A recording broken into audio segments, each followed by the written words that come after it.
एक बार भूतिया फिल्म के हीरो के ऑडिशंस के दौरान गांव का एक जिमी छू नामक नौजवान हीरो बनने का सपना लेके ऑडिशन देने आता है, पर फिल्मी करियर न होने की वजह से फिल्म का डायरेक्टर उसे कास्ट करने से मना कर देता है। इतनी बेइज्जती को बर्दाश्त न कर पाने पर जिमी छू उस फिल्म के सेट की पुरानी खंडर हवेली में ही खुदकुशी कर लेता है। पर जैसे ही फिल्म की शूटिंग शुरू होती है, जिमी छू का भूत फिल्म के हीरो के शरीर में घुस जाता है और अपने हीरो बनने का सपना पूरा करने की सोचता है। लाओ मांस और कलेजी दो मुझे, वरना मैं इस सेट के सभी लोगों को कच्चा चबा जाऊंगा। नहीं नहीं, आप तो हीरो हो, विलेन का काम क्यों करोगे?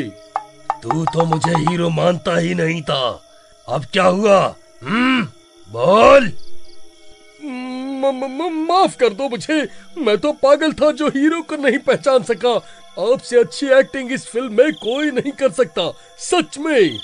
वहीं मांस की तलाश में बाबूलाल उस घने जंगल को पार कर रहा होता है। इस भूतिया हीरो से बचने का कुछ तो इंतजाम करना पड़ेगा, वरना सब के सब मारे जाएंगे। तभी बाबूलाल को थोड़ी दूरी से किसी यज्ञ होने की आवाज सुनाई देती है। बाबूलाल देखने के लिए उस तरफ जाता है जहां से मंत्रों के आहुति की आवाजें आ रही होती हैं। वहां पहुंचने पर बाबूलाल देखता है कि एक लंबी सफेद दाढ़ी वाले बाबा यज्ञ में आहुति दे रहे होते हैं। सिद्ध बाबा जी को मेरा सादर प्रणाम। आयुष्मान भव। कहो वत्स, कैसे आना हुआ? अब क्यों बताऊं बाबा जी, जान हथेली पे लेके घूम रहा हूँ अपनी। प्रतीत होता है घोर समस्या है। आतंक है वो आत्मा। जिस घड़ी में वो आदमी मरा था ना, उन आत्माओं को संभालना इतना आसान नहीं। ऐसा मत कहिए महाराज, कुछ तो उपाय बताइए। उस आत्मा रूपी पुरुष को यहाँ लेके आओ किसी बहाने से, तब मैं अपने मंत्रों से उसको बांधूंगा और पूछूंगा कि वह क्या चाहता है। फिर बाबूलाल बाबा जी को प्रणाम करके जंगल के उस पार जाता है और मांस लेके भूतिया हीरो को दे देता है। इतना सारा मांस। फिर वो भूतिया हीरो बुरी तरह मांस चबाने लगता है। वहीं जब भूतिया हीरो खाने में व्यस्त होता है, मौका देख के बाबूलाल डायरेक्टर को बाबा जी वाली बात बताता है। फिर अगली रात होने पर शूट अभी तक शुरू क्यों नहीं हुआ? हीरो जी, आज की शूटिंग में जंगलों का सीन लेना है तो वह चलना पड़ेगा। अरे वाह, घने सुनसान जंगल तो मुझे बहुत पसंद है। फिर वे सब भूतिया हीरो को धोखे से उसी जंगल के बाबा जी के पास ले जाते हैं। भूतिया हीरो बाबा जी और यज्ञ को देख के, तुम मुझे पागल बना के इस बाबा के पास ले आए, ये तुमने अच्छा नहीं किया। फिर भूतिया हीरो गुस्से में अपनी शक्ति से लोगों को उठा उठा के फेंकने लगता है। तभी बाबा कुछ मंत्र की आहुति यज्ञ में देते हैं और भभूत को भूतिया हीरो के ऊपर फेंकते हैं। बाबा जी के मंत्रों से भूतिया हीरो की शक्ति कम हो जाती है और वो गिर जाता है। बाबा जी उसके आसपास भभूत का मंत्रों से बंधा हुआ एक गोला बना देते हैं।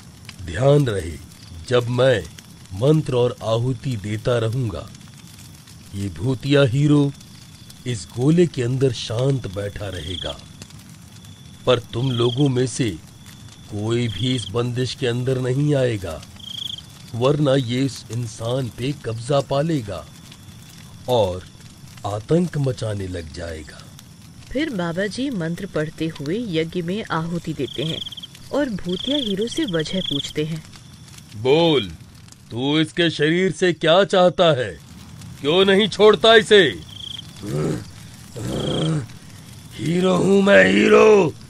मेरे होते हुए इस फिल्म का हीरो कोई नहीं बन सकता। कोई भी मुझे हीरो बनने से नहीं रोक सकता। ये फिल्म मेरे नाम से ही चलेगी।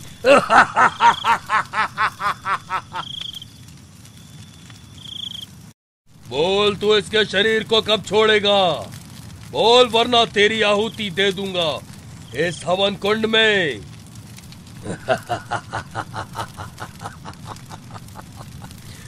तू मेरा कुछ नहीं बिगाड़ सकता और इसका शरीर तो मैं फिल्म रिलीज होने के बाद ही छोड़ूंगा।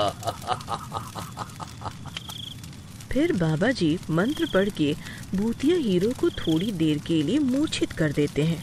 देखो डायरेक्टर, अब तुम्हें एक खेल खेलना होगा। जल्दी से एक झूठ मूठ की फिल्म बनाओ जिसमें ये हीरो हो और उसे झूठ मूठ का रिलीज कर दो। इंटरव्यू में दिखाओ कि इस भूतिया हीरो की फिल्म सुपरहिट हुई है। फिर ये इसका शरीर छोड़ सकेगा और शांति से यहाँ से चला जाएगा। प्लान के हिसाब से अगले दिन से ही फिल्म की शूटिंग शुरू होती है और कुछ ही दिनों में फिल्म भूतिया हीरो को रिलीज कर देते हैं। फिर मीडिया बुलाई जाती है और इंटरव्यू में भूतिया हीरो बैठता है। हमने सुना है आपने इस फिल्म में नेचुरल एक्टिंग की है। दर्शकों को ये फिल्म बहुत अच्छी लगी। आपका क्या कहना है? सच सच कह रहे हैं आप लोग? क्या वाकई मेरी एक्टिंग दर्शकों को इतनी पसंद आई? हाँ जी, लोगों को बहुत पसंद आई ये फिल्म। आप तो कमाल के एक्टर हो।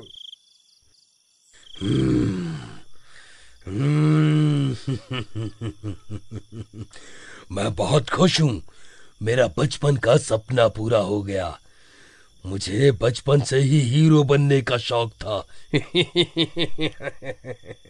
तभी मीडिया में से एक आवाज आती है, अरे ये भूत क्या एक्टिंग करेगा? नकली फिल्म पर इतना खुश हो रहा है। भूतिया हीरो वापस अपने अवतार में आ जाता है। गुस्से से उसकी आंखें हरी हो जाती हैं और वो एक विशाल रूप ले लेता है। क्या बोला तूने? मुझे एक्टिंग नहीं आती। रुक, तुझे अभी सबक सिखाता हूँ। फिर वे भूत उस आदमी को अपनी शक्ति से हवा में उठा लेता है और उठा उठा के फेंकने लगता है। मीडिया यहाँ वहाँ भागने लगती है खुद को बचाने के लिए। भागो, अरे बचाओ रे, ये भूत किसी को नहीं छोड़ेगा। भागो रे भागो। अरे अरे हीरो जी शांत हो जाओ, ये तो पागल है। आपकी एक्टिंग सुपरहिट है। सबको आपकी फिल्म बहुत पसंद आई है। पर भूतिया हीरो किसी की नहीं सुनता और गुस्से से तमतमाता हुआ सब तहस नहस करने लगता है। एकाएक वो भूल जाता है कि उस हीरो के अंदर रहने से वो महफूज था और गुस्से में बिलखता हुआ उस हीरो के शरीर को छोड़ देता है। ए डायरेक्टर, तू मुझे इतने दिनों से पागल बना रहा था। मैं किसी को नहीं छोड़ूंगा। सबको मरना होगा इसी सेट पे, जैसे मैं मरा था।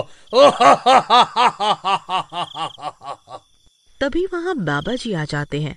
मौके का फायदा उठाते हुए वो अपनी कड़ी शक्तियों से जिमी छू के भूत पर काबू पा लेते हैं।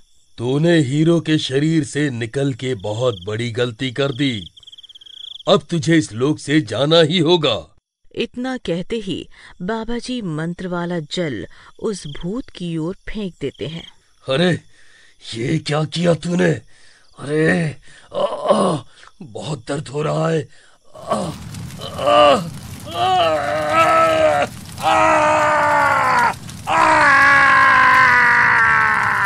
फिर बाबा जी इस राख को एक लोटे में भर के गंगा जी के पवित्र जल में प्रवाहित करवा देते हैं। कुछ ही समय में हीरो को भी होश आ जाता है। धन्यवाद बाबा जी, जो आपने मेरी जान बचाई। और आप सबका भी बहुत बहुत धन्यवाद, जो इतने कठिन समय में भी आप लोगों ने मेरा साथ नहीं छोड़ा।